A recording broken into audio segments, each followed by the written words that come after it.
नमस्ते दोस्तों, आज हम आपको अनुपात के सवाल सिखाएंगे, तो वीडियो को पूरा देखना। चलिए स्टार्ट करते हैं। पहला सवाल सबसे इंपॉर्टेंट। 117 रुपए को ए, बी तथा सी में 1/2, 1/3, 1/4 के अनुपात में बांटने की अपेक्षा त्रुटिवश यानी कि गलती से 2, 3, 4 के अनुपात में बांटने पर किसको लाभ होगा? ए, बी और सी। ठीक है, इनका अनुपात है 1/2, 1/3 और 1/4। याद रखना मेरी बात को, अनुपात अगर फ्रैक्शन की फॉर्म में है तो वो गलत है, इसको सही करना है आपको। अब सही कैसे करेंगे वो समझ लीजिए। 2, 3, 4 का एलसीएम ले लो 12, 2 छिक्के 12। ठीक है, 2 छिक्के 12, 6 बार में कटा, 6 कम 6, 3 चौके 12, 4 बार में कटा, 4 1 कम 4, 4 3 बार में कटा, 3 1 कम 3। ये इनका हो गया सही अनुपात।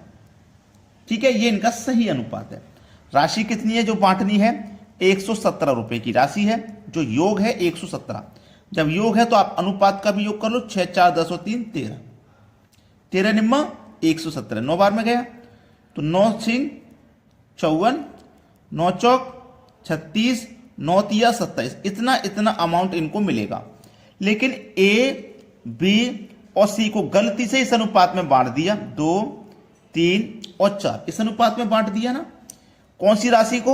वही 117 रुपए की राशि को, 117 रुपए की राशि को इस अनुपात में बांट दिया। तो जब ये योग है तो इसका भी योग कर लो। 4 और 3 7 और 2 9, 9 से कटाइए 117 को तो ये 13 बार में कटेगा। तो 13 दूनी 26, 13 तिया 39, 13 चौके 52।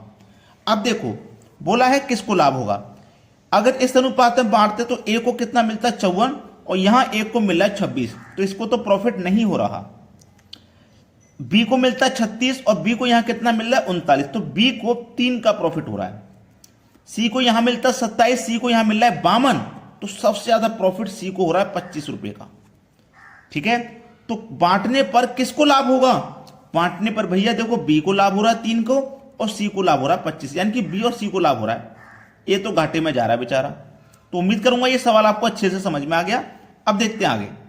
अगला सवाल है, 3 संख्याएं 3, 4, 5 के अनुपात में हैं। पहली संख्या तथा तीसरी संख्या का योग दूसरी से 52 अधिक है। सबसे बड़ी संख्या क्या है? पहली संख्या, दूसरी संख्या और तीसरी संख्या।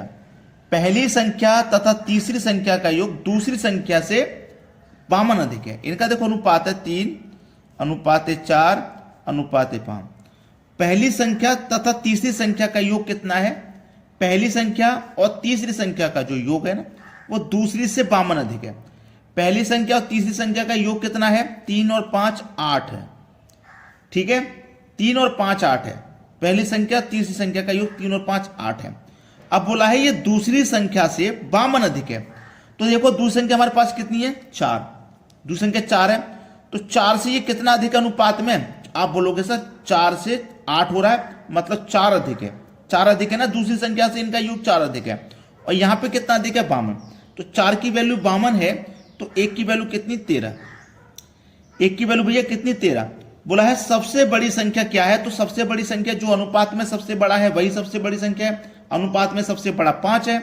ठीक है, तो 1 अनुपात की वैल्यू 13, तो 5 अनुपात की वैल्यू कितनी हो जाएगी? 5 से मल्टीप्लाई कर दो। 13 पंजे 65। सबसे बड़ी संख्या हो जाएगी 65, और 65 कहां दिया गया आपको? पहले ही ऑप्शन में। यह सवाल का सही जवाब हो जाएगा। अब देखते हैं अगला प्रश्न। अगला सवाल है, दूध और पानी के 42 लीटर मिश्रण में दूध और पानी का अनुपात 5:2 है। दूध और पानी, इनका अनुपात 5:2 है। ठीक है, इस मिश्रण में 3 लीटर पानी और डाल दिया जाए। 3 लीटर पानी इस मिश्रण में और डाल दिया जाए तो नए मिश्रण में दूध और पानी का अनुपात क्या होगा? क्लियर? बढ़िया सवाल है। हमारे पास जो लीटर है ना, 42 लीटर का मिश्रण है। 42 लीटर का मिश्रण है। ये योग है, दूध और पानी का योग। तो अनुपात में जो योग है इसको भी मिला दो। 5 और 2 7। इस योग में अनुपात के योग से डिवाइड कर दो। 7 6 42, 6 बार में कट जाएगा। 6 का गुना 2 से करो 12, 6 पंजे 30। अब बोला है 3 लीटर पानी और डाल दिया जाए। क्या डाल रहे हैं हम? पानी। पानी पहले से 12 है, इसमें अगर हम 3 और डाल देंगे तो पानी कितना हो जाएगा? 15। दूध उतना ही है 30, ठीक है, अब इनका अनुपात क्या होगा ये बताना है।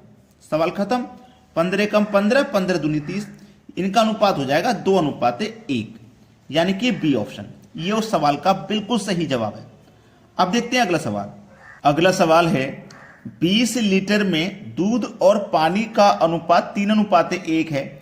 इस मिश्रण में कितना दूध और मिलाया जाए कि नए मिश्रण में दूध और पानी का अनुपात 4:1 हो जाए। दूध और पानी, ठीक है, यही तो है। आपके पास जो मिश्रण है वो है 20 लीटर का और इनका अनुपात है 3:1। तो ये आपका योग है दूध और पानी का, तो इनके दूध और पानी का अनुपात का भी योग कर लो। 3 और 1 4, 4 से कटाओ, 4 पंजे 20, 5 बार में कट गया। 5 का गुना 1 से करो तो 5, 5 तिया 15। तो जो 20 लीटर का मिश्रण था उसमें 15 लीटर दूध है और 5 लीटर पानी है, दोनों को मिला दोगे तो 20 हो जाएगा। अब आपसे कहा है कि कितना दूध और मिलाया जाए, दूध कितना मिलाना है ये पता करना है, जिससे कि नए मिश्रण में दूध और पानी का अनुपात 4:1 हो जाए। ये कहा गया कि कितना मिलाना है, ठीक है। अब चलिए, हमें अनुपात कितना चाहिए, हमें अनुपात चाहिए, इधर मैं बताता हूं 4:1 चाहिए हमको, ठीक है। अगर मैं इसमें 6 मिला दूंगा 15 में 21 हो जाएगा। कटेगा 5 और 21? नहीं कटेगा। 8 मिला दूंगा 15 में 8 मिला दूंगा तो 23 हो जाएगा, नहीं कटेगा। 5 मिला दूंगा 20, तो 5 और 20 कटेगा, बिल्कुल कटेगा। तो इसमें मुझे 5 मिलाना है तो दूध मिलेगा 20 हो जाएगा 5 मिला के, पानी 5 ही रहेगा। तो 5 से कम 5, 5 चौके 20, कटने के बाद में देखो वही अनुपात आ गया जो मैंने यहां बताया है, जो पूछा गया है। कितना दूध मिलाना है? 5 लीटर। सवाल खत्म हो जाएगा यहीं पे। क्लियर है ना सभी को? अब देखते हैं अगला सवाल। अगला सवाल, 3 कारों द्वारा 1:2:3 के अनुपात में दूरी तय की गई। यदि यात्रा के समय का अनुपात 3:2:1 हो तो उनकी चालों का अनुपात क्या होगा? चालों का अनुपात, चालों का अनुपात पूछा है, क्या होगा? बड़ा ही अच्छा सवाल है, ठीक है। देखिएगा आपके पास उनके द्वारा अनुपात कितना गया कार का? 1, 2, 3, यही तो है। समय का अनुपात कितना है? इसी के बट्टे में लिख दो, 3, 2 और 1। कुछ नहीं करना, कार की चाल का अनुपात समय का अनुपात बट्टे में लिख दीजिए। कुछ करना है क्या? नहीं करना।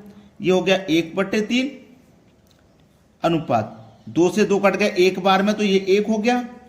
अनुपात 1 से 3 कट गया 3 बार में तो ये 3 हो गया। क्लियर है इतना? किसी को कोई समस्या नहीं होगी। अब देखिएगा ध्यान से कि यहां पे ये क्या है आपके पास? ये फ्रैक्शन है और अनुपात कभी भी फ्रैक्शन की फॉर्म में नहीं होता है। होता है क्या फ्रैक्शन की फॉर्म में? अनुपात कभी भी फ्रैक्शन की फॉर्म में नहीं होता।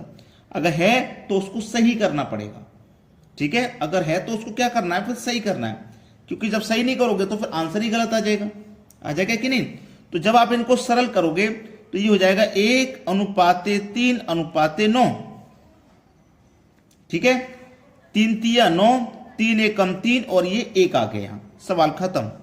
बड़ा ही आसानी से कर सकते हो, इसका मल्टीप्लाई इसमें कर दो, इसमें कर दो। अगर यहां पे भी अनुपात होता, यहां पे भी फ्रैक्शन होता तो नीचे वाली संख्याओं को एलसीएम लेते फिर कटाते नीचे वाली संख्याओं से। पहले भी करके देखा है। 1, 3, 9 ये दिया गया बी ऑप्शन में, यही सवाल का सही जवाब है। तो सभी बच्चे वीडियो को लाइक जरूर करेंगे, ठीक है दोस्तों। धन्यवाद।